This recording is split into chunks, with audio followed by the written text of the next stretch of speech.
Watch out. The world can be a very scary place is a message I received from a young age growing up in a household with a father born in a refugee camp in Europe whose parents were in Auschwitz. My wife has a different mantra, which goes something like, be brave, trust others, and let your vulnerability, compassion, and truth change the world. That's also my mother's, so there might be a Freudian thing there. They both have the same mantra. These two different messages ring loudly in my head. Oh, thanks, man.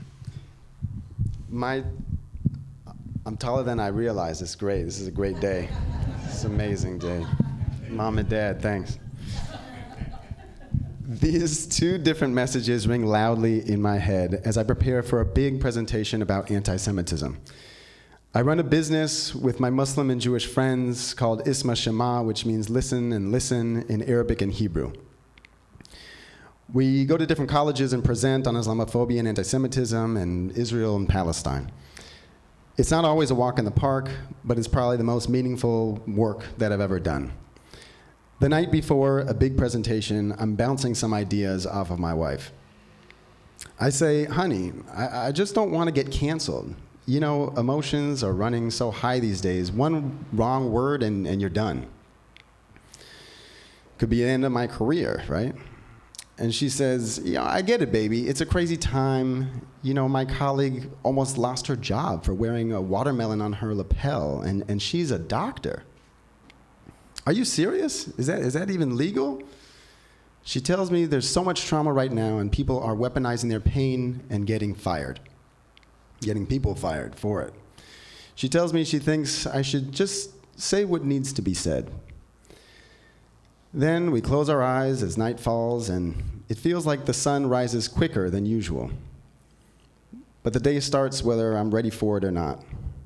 In the morning, I drive across town to the college. The campus is cute. The students seem kind, and the light refracts beautifully off the stained glass windows. Students start trickling into my classroom. There's about 135 students packed in this little classroom. And I get to do this several times this day, which as a grand total of 500 students that I'm going to get to teach today. It's so exciting, right? I'm stoked. This is my thing. The workshop begins, and I start doing some silly crowd work to break the ice. Like, hey, nice hat. I was going to wear that one too, but I knew you were going to wear it. You know, corny stuff.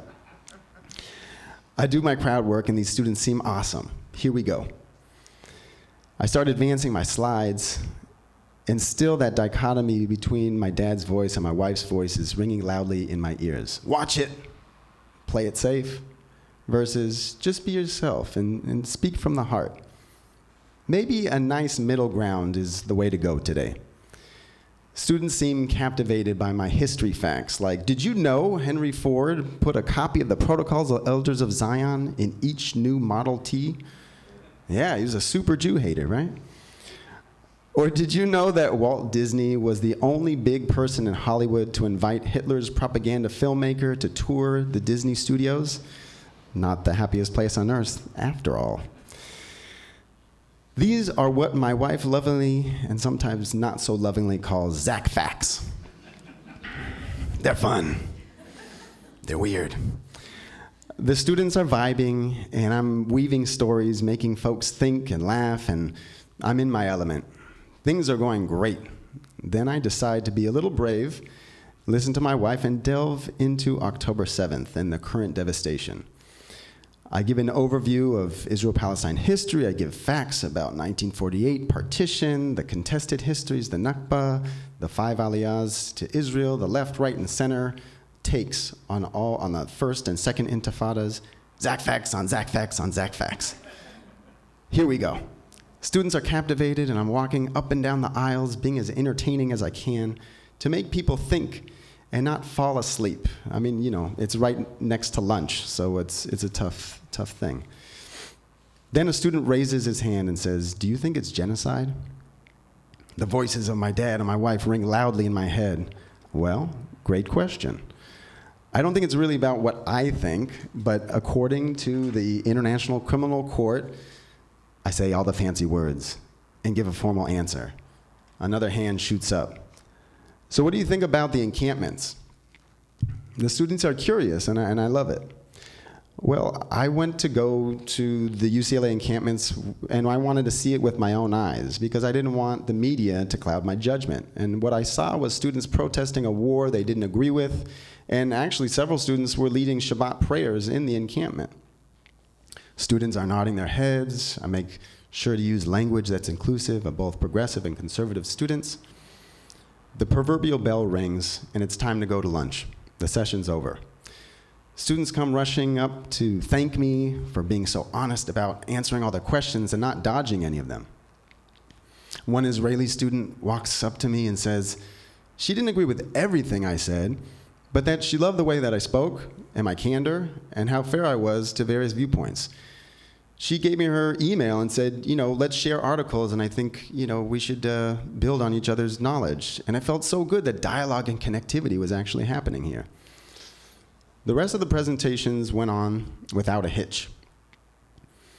I'm feeling such a natural high from this day and working with these students. I'm ready to celebrate with my team members who are giving workshops in the other rooms. Then an administrator approaches me, their arms crossed, and they have that look in their face like I just threw a stink bomb in the hallway. "How did you like it?" I asked. "It was really informative. You know a lot," he replies. He then continues, "But 4 students came up to me and said there were some things that they would like to change about your presentation. They felt it was too left-leaning." "Oh, okay, yeah. I try my best to be all-encompassing, but I'm always happy to change my presentation to make other people feel more welcome. Sure, let's talk about it." His face changes, and I start to see the worry fall from his face. "Oh, really? That would be great." He suggests maybe we can all meet, the 2 of us and the students. I would love that. 4 out of 500 students having an issue is actually pretty good. So yeah, of course, I would love to meet up. And then the moment of vulnerability of that administrator is quickly squashed when another administrator calls me on my way home. And she says all my contracts at this college have been canceled and that those 4 students' parents are having a meeting with the president of the college. I ask, what went wrong? She says my slides were not detailed enough. And I say, there must be something more than that. And she takes a pregnant pause. And with a corporate tone, she says, "Well, some of the students felt it was not appropriate to talk about the war. You should have stuck to historic anti-Semitism." But how are we going to talk about modern anti-Semitism without talking about the war? Zack, I think this conversation is over. My stomach sinks. All the terrible scenarios start running through my head. I failed my team. My career is over. These angry parents are going to blacklist me. All the worst places your mind goes in a moment of crisis. I go home and I feel so dejected. My father's voice, "You didn't watch yourself." And look at the mess you got yourself into. Jesus Christ, I told you the world is a heartless place. Even your own people will turn against you. And I hear my wife's voice, "Baby, you did a great thing. You did the right thing. The students grew from it. You didn't lie to them. And you told them the various truths. You honored all those who have died in the Middle East. And I'm proud of you, baby."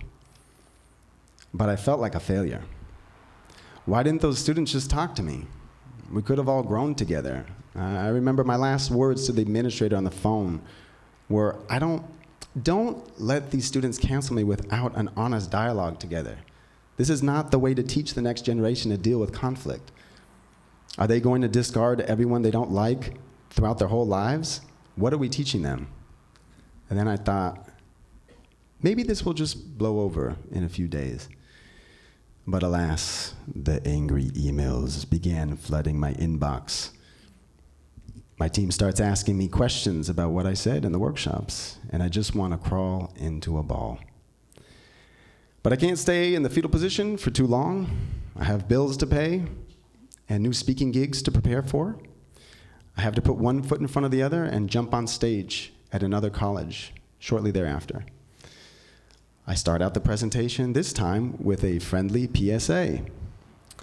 If I say something that makes you feel frustrated or makes you angry, please raise your hand or come up to me afterward to discuss. Because if we keep canceling each other, there won't be anyone left to talk to. One student raises their hands and asks, do you ever really get canceled? You seem pretty harmless.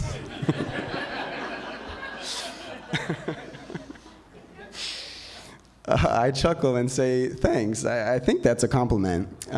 If you promise not to cancel me, I promise to tell you my cancellation story at the end of the presentation. They say, deal. The crowd laughs, I take a deep breath, and jump back into teaching those Zack facts.